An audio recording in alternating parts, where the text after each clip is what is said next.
Most beginners hear names like Django, Laravel, Spring Boot, Express, and honestly, it all sounds confusing at first. Because people casually mix the language and the framework together, like they're the same thing, but they're not.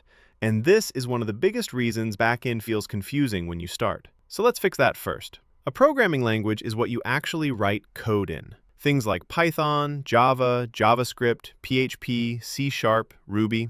A framework is different. It's a ready-made structure built using that language to help you build applications faster. Think of it like this. The language is how you speak. The framework is the system that helps you build something efficiently using that language. Or even simpler, if you're building a house, the language is your raw material. The framework is the blueprint, the structure, and sometimes even pre-built components. Because here's the reality. When developers build back-end systems, logins, APIs, dashboards, payments, database connections, a lot of the work is repetitive, and frameworks exist to remove that repetition. They give you structure, pre-written logic, and best practices so you can focus on what actually makes your application unique. And this matters even more in back-end development, because back-end is everything happening behind the scenes. When you log in, when data is saved, when APIs are called, when payments happen, that's all backend. And frameworks help organize all of this: routing, databases, authentication, security. Now let's get into the top 10 backend frameworks. I'll keep it simple, clear, and I'll always mention the language so you can connect things easily. Let's start with number 10, Express.js. Express.js runs on JavaScript using Node.js.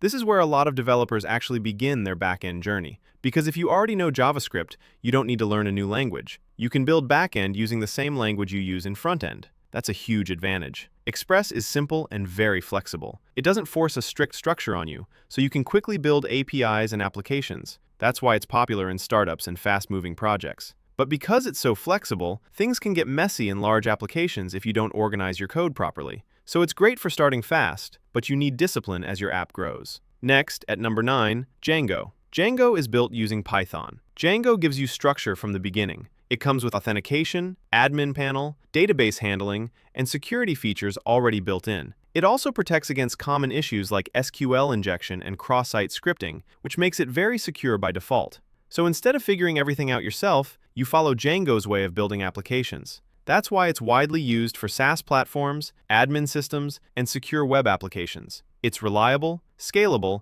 and saves a lot of development time. Moving on to number 8, FastAPI. FastAPI is also built with Python, but it's more modern and focused. If Django feels like a full toolkit, FastAPI feels lightweight and specialized. It's mainly designed for building APIs, and it's very fast, one of the fastest Python frameworks. One of its biggest advantages is that it automatically generates API documentation as you build. That makes development and testing much easier. It also uses modern Python features like type hints, which help with validation and improve performance. This is why FastAPI is becoming very popular in AI systems, data platforms, and microservices. Now at number 7, Spring Boot. Spring Boot uses Java. Now this is where backend development becomes more enterprise-focused. You'll see Spring Boot in banks, corporate systems, and large-scale applications. It's known for stability, scalability, and strong architecture. It also handles a lot of configuration automatically, so you can focus more on building production-ready applications. It may feel complex at the beginning,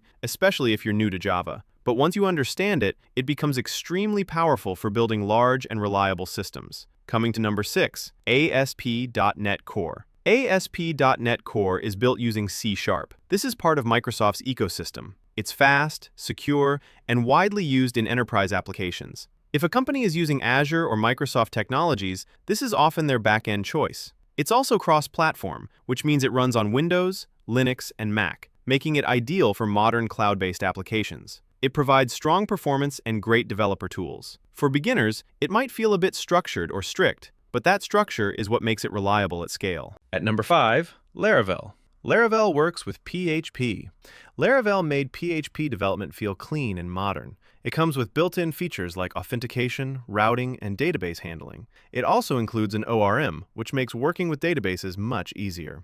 So you don't have to build everything from scratch. That's why it's widely used for web applications, admin dashboards, and e-commerce platforms. It's also very beginner-friendly and helps you build real applications quickly. Now at number 4, Ruby on Rails. Ruby on Rails uses the Ruby programming language. This framework is all about speed. It follows a concept called convention over configuration, which means it handles a lot of decisions for you. It also follows a convention-based approach, so you end up writing less code and building applications faster. So instead of spending time setting things up, you can focus on building your product. That's why startups used Rails a lot. It helps you go from idea to working application very quickly. Moving to number 3, Flask. Flask is also built using Python, but it takes a different approach compared to Django. Flask is much more lightweight. It gives you a simple starting point, and then you add only what you need. You can also extend it using additional libraries depending on your application needs. That makes it flexible and easier to understand what's happening behind the scenes. It's a great choice for small applications, APIs, and learning backend fundamentals. At number 2, NestJS. NestJS is built on top of Node.js and typically uses TypeScript. What makes NestJS interesting is the structure it brings. If you've used Express, you'll know it's very flexible. But NestJS introduces a proper architecture: modules, services, controllers. It also takes inspiration from frameworks like Angular, which helps in organizing large applications more effectively. So as your application grows, your code stays organized. That's why it's becoming very popular for scalable backend systems. And finally, number 1, Koa. Koa also runs on JavaScript using Node.js. It was created by the same team behind Express. But unlike Express, Koa is more minimal. It removes a lot of built-in features and gives you more control. It also uses modern async and await patterns,